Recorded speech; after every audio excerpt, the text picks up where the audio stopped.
Okay, the bit we've missed out of there is Pak Sau. So Pak Sau goes at 45 degrees, and it means slapping hand. Now you can either use a pack and go, or a pack and retain. If you drop your fingers onto it, you'll hold onto it. And again, Pak Sau can be delivered in so many ways.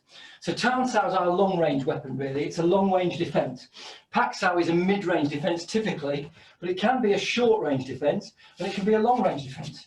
The problem with it as a long-range defence, when I use Pak Sau, it lets the person hit me again, because all it's doing is pushing him and keeping him at the same distance. If I'm here and I'm Pak Sau, I have lots more options because I can reach him. From here, all I'm doing is keeping him at bay. Whoa, whoa, whoa, keeping him away. But actually, I'm not getting any advantage. Whereas if I do exactly the same, and I take my right heel in, here, at the same time, I'm going to take my hand from my shoulder and push it into the centre.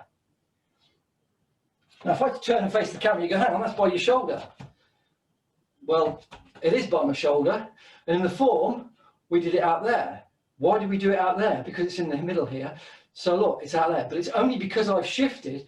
If I show you where Pak Sau sits, it's there. But if I shift my heel, it actually goes and looks like it's by my shoulder, which is why when we're doing the static form, we don't move, we push it out to the shoulder. So you get used to this angle, so that when you pull the heel in, it's actually not near the shoulder. If I turn and face you, it's in my centre line.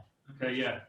Okay, so when I pull in, and you want the heel to land and the weight to transfer at the same time as the Pak Sau lands. And it's really important that you synchronise every hand technique with every leg technique. Yeah. If you don't get the power from the floor. If I execute a Pak Sau here, I've got my weight 50-50. I'm not using the floor, I'm using muscle. What I want to do is take advantage of the floor by going to this angle here, so that when my Pak Sau hits, if I need to use power, it actually does enough to jar them. Now, most people, when they attack you, are quite stiff. They're not relaxed because it's a violent altercation, so they'll probably be stiff and tense, which makes them very easy to deflect.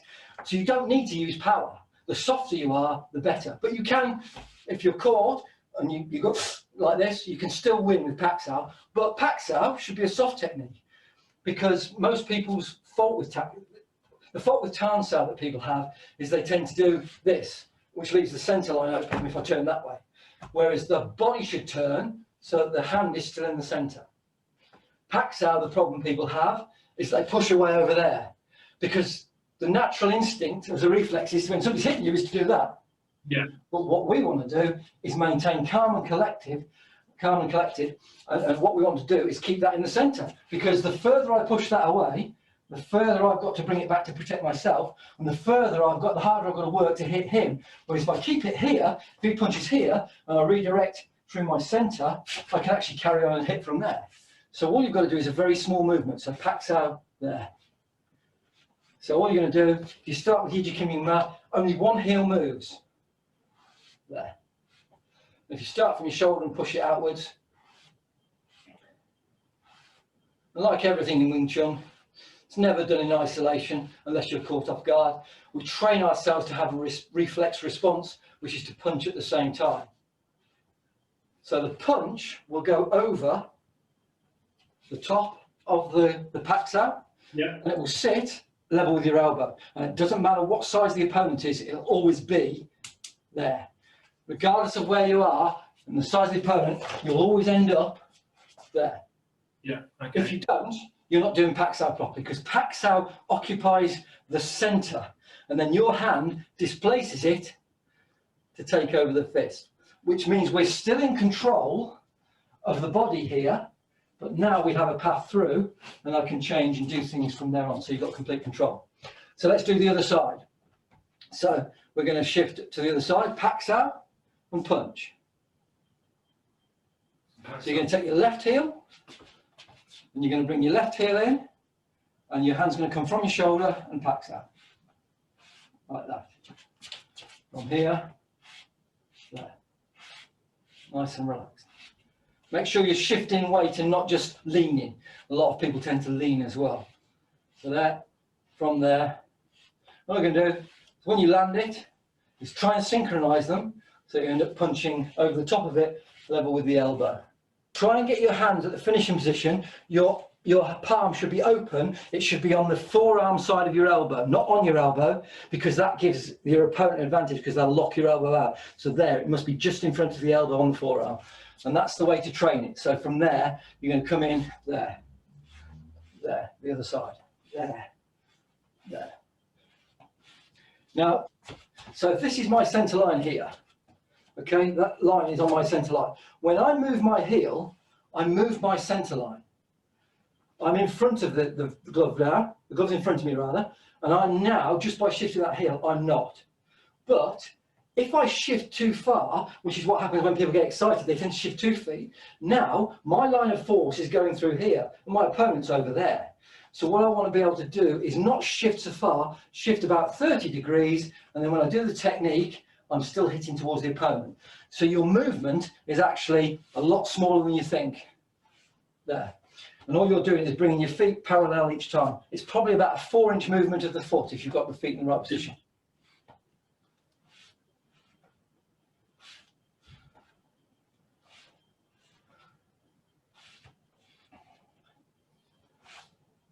Your arm's a little bit straight there, Keith. Try and keep the arm bent.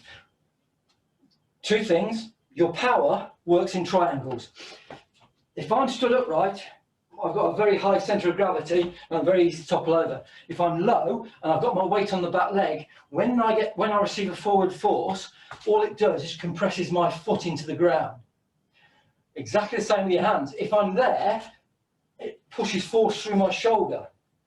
But by bending it, it redirects the force, so when it comes in, I redirect it through the triangles, through my body and through the back foot. So it's important. And the other thing is, you won't get your arm broken, because if somebody sees your arm come in, it's very easy to sidestep and just break an arm. It looks fancy, but it's not. It only takes about 8 pounds of pressure, no elbow anymore.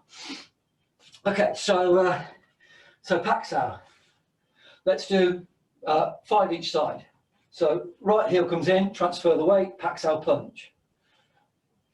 So my right heel's coming in, or you can do your left if you want to mirror. No, I'm doing my right. Yeah. Okay. The only thing I'll say is you're shifting a little bit far because I can see the side of your body. Watch. What are you seeing on me? Okay. Too far still. Look.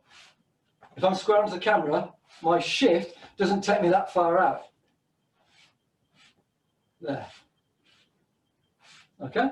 So 1, 2, 3, 4, 5. Doing a lot of stuff here.